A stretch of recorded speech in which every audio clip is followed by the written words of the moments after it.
What I like about the Arctic is that it brings everything down to the core. When you are nothing but a tiny, insignificant speck on the frozen sea, the contours of life stare back at you from your long shadow cast in the low April sun. You need to survive, and you will only do so if you correctly interpret what surrounds you, what you have become part of, what the Inuit call healer.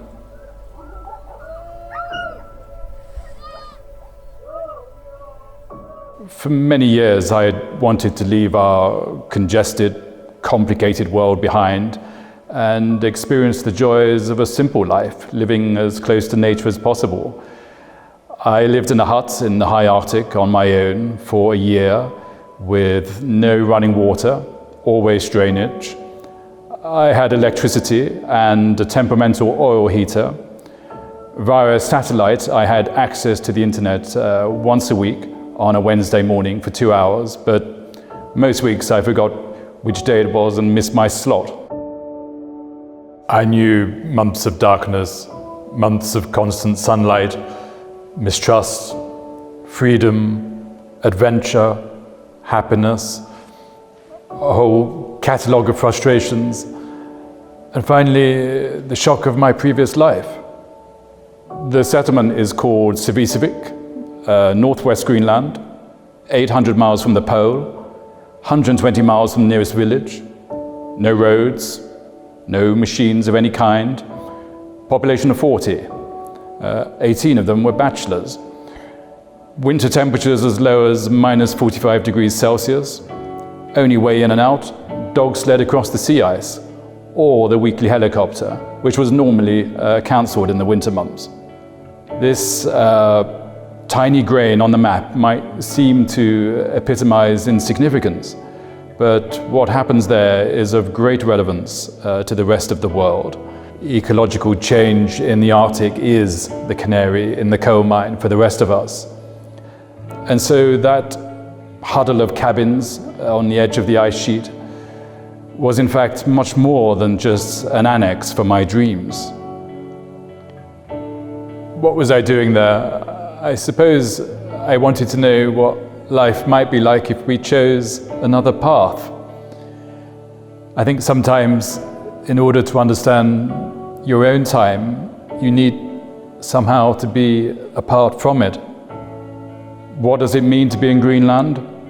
Well, the smells of blood and blubber, the sounds of the dogs barking and howling, the precariousness of life, the immediacy of nature, the sense of dysfunctionality, but mostly the feeling of living on the edge. What was life in the cabin like? Well,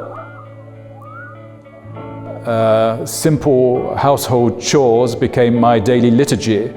I collected ice for drinking and washing, wrestled with the oil heater, trained a small dog team, and watched the seasons slip by. Living alone in an Arctic cabin, the trivia of life doesn't crawl all over you.